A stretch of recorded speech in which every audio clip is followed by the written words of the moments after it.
traffic congestion. When congestion goes down, pollution goes down. Idling cars are worse than cars moving. And all we need to do is buy time for 20 to 30 years, because the electric car will make some of these arguments a moot point. Moot point means a point that doesn't matter anymore. Once everything's electric, why are people going to hate the car? They'll be smaller, they'll be efficient. So we got to get to the electric car.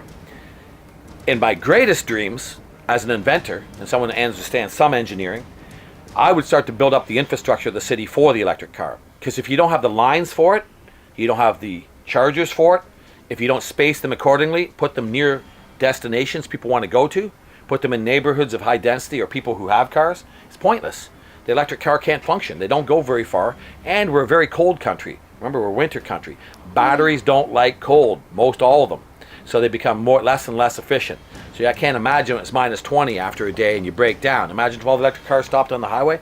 So I would build infrastructure for the future that's electric. Yeah, if you don't have any infrastructure, yeah, that word. Infrastructure, yes. Yeah. You won't have a car because like you said, if it's like minus 20 and like everyone in Toronto has an electric car, the roads would pretty much be nothing.